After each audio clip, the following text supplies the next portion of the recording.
Imagine a king who knew his destiny was death, and yet marched forward anyway.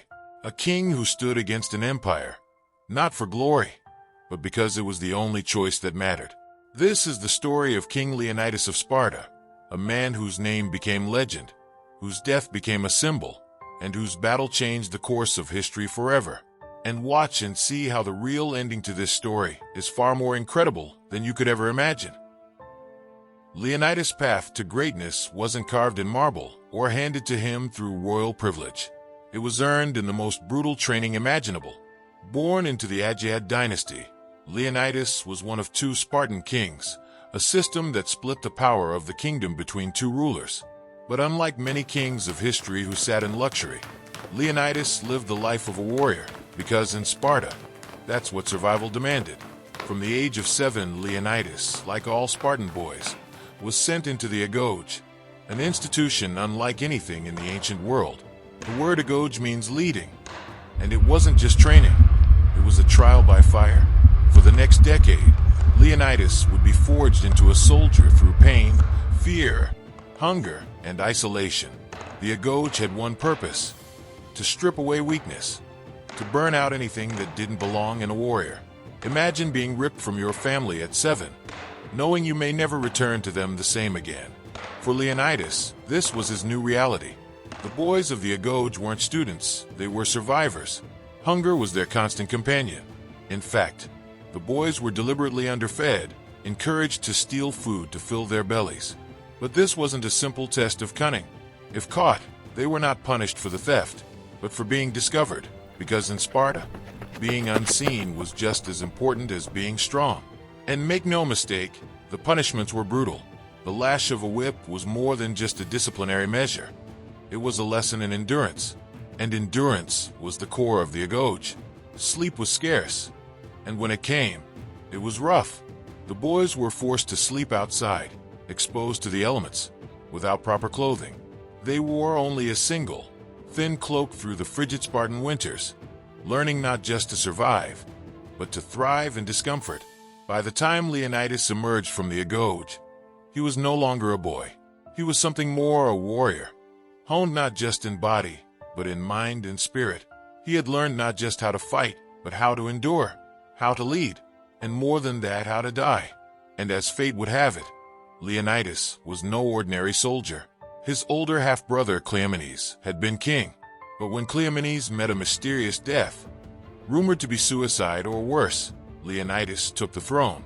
Fate, it seems, had another trial for him, and this time, it wasn't the agoge whips he would face, it was the Persian Empire.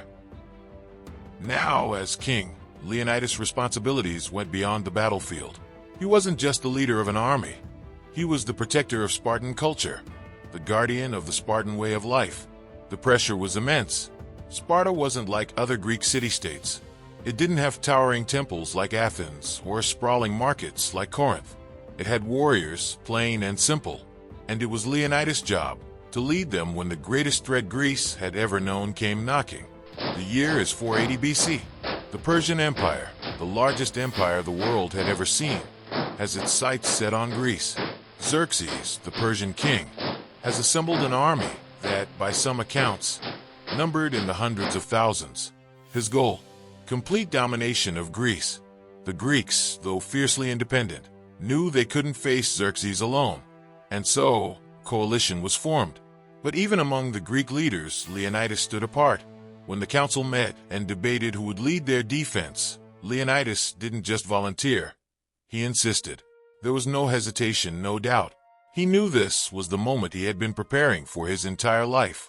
As the Persian army moved through Greece, the Greek coalition scrambled to find a way to stop them. Leonidas saw a chance, a narrow pass in the mountains called Thermopylae. It was the perfect place for a small force to hold off a larger one, and Leonidas knew that this narrow gap was their best shot at delaying the Persian advance. But there was one problem. There was no way out.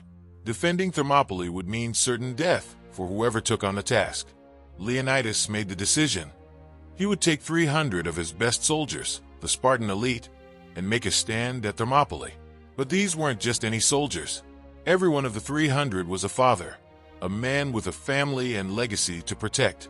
Leonidas chose them because they had the most to lose and therefore would fight with everything they had. As they marched towards Thermopylae, the weight of prophecy hung over Leonidas' head. The oracle at Delphi had delivered a grim prediction. Either Sparta would fall, or one of its kings would die. Leonidas knew what that meant. He didn't just expect to die. He planned for it. This wasn't about personal glory or battlefield accolades. It was about something much bigger, protecting all of Greece. And so the Battle of Thermopylae began. 300 Spartans, along with a few thousand other Greeks, faced down an army that seemed endless.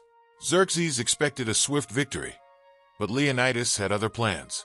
Using the narrow terrain to their advantage, the Spartans created a bottleneck, forcing the Persians into a brutal melee. Wave after wave, the Persian forces crashed against the Spartan shields, and wave after wave, they were pushed back. For 3 days, Leonidas and his men held the line. For 3 days, the Persians, who had conquered vast territories and had never met such resistance, were stopped in their tracks by a small band of warriors. And then disaster struck. A local Greek named Ephialtes betrayed them, revealing a hidden path that allowed the Persians to outflank the Spartans. The end was near. But this is where Leonidas' true greatness shone through. He didn't order a retreat.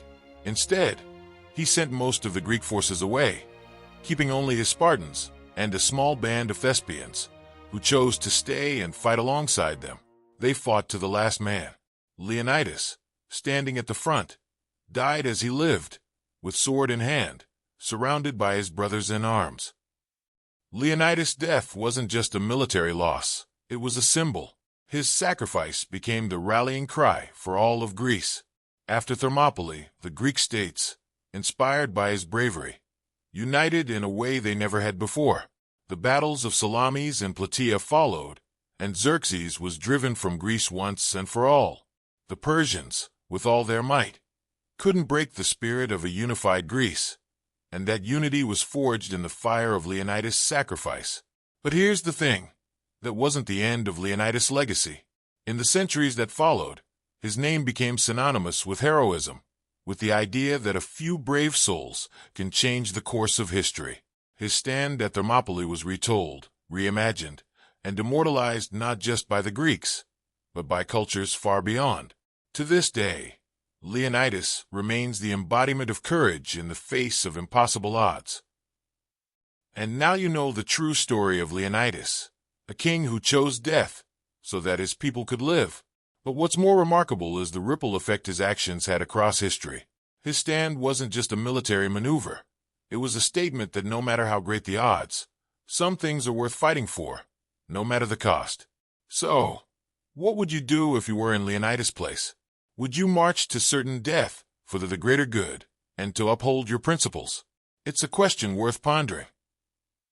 And hey, if you've enjoyed uncovering these incredible moments in history, make sure to subscribe and hit the like button. There are more legends to be explored, and be assured, you won't want to miss them.